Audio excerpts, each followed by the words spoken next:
Let's now come to what the Supreme Court has upheld. They have concluded that a resolution plan that's been approved by the Creditors Committee is binding on all stakeholders. Now, the resolution plan for Essar Steel said two things. One was that the rights of creditors on account of corporate or personal guarantees would survive. Riaz had, of course, contested that. The Supreme Court hasn't really dwelled on this too much, Nilang. They've just said that they won't say anything at this stage that might impact the pending cases on invocation of guarantees. So how are you reading this? Are we to infer that because the Apex Court has said that an approved resolution plan is binding on all stakeholders, the personal guarantee claims against Riaz survive, or have they left this issue in the grey? I think they, to my mind, I don't think a guarantor is a stakeholder in terms of his obligations to the creditors under resolution plan.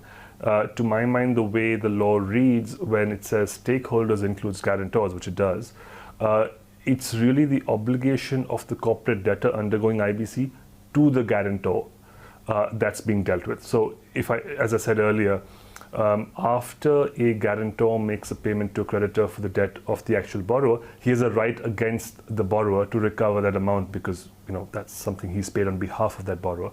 That's a subrogation claim.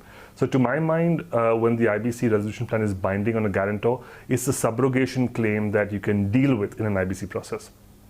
The ability of the creditors to go after the guarantor once they have accepted a compromise really depends on the terms of the guarantee and whether they're going under the guarantee or indeed an indemnity clause in the guarantee document. And I don't think the Supreme Court has gone into the substance of whether they can legitimately go after the guarantor under the terms of the guarantee or the indemnity. I think that's left for a different process, to my mind.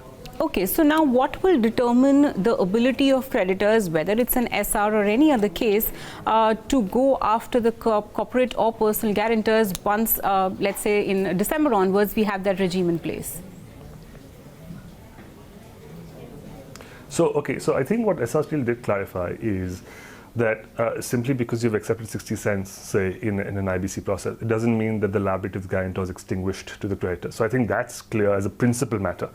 And as I said, in a particular but case, if that's clear, then is it not the subject of a different dispute? Sorry. So if you're saying that that's clear, that that 40 cents are still recoverable under that guarantee deed, then that inference straight away leads to that the creditors can go after personal guarantors. No, sorry. So maybe the way I should put it is, it's not recoverable by reason of having accepted 60 cents.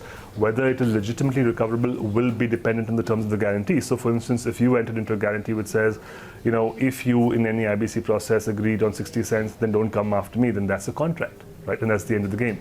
I guess what I'm saying is, as a matter of principle, I think what is now established is simply having accepted 60 cents in an IBC process doesn't wipe out the guarantee claim. Whether the terms of the guarantee allow you to claim is dependent on the terms of the guarantee or the terms of the indemnity embedded in the guarantee. And that's a separate question is what I'm trying to say. Sure, that I understand. But can you give us a sense of how, standard guarantee deeds, will they sort of allow for this sort of remedy to creditors once an IBC process has culminated?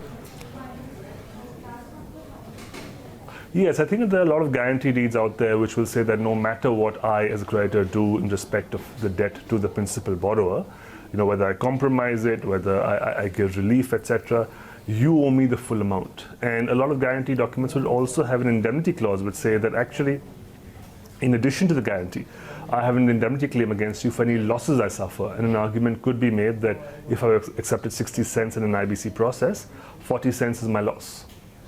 Okay. And therefore I can claim under the indemnity.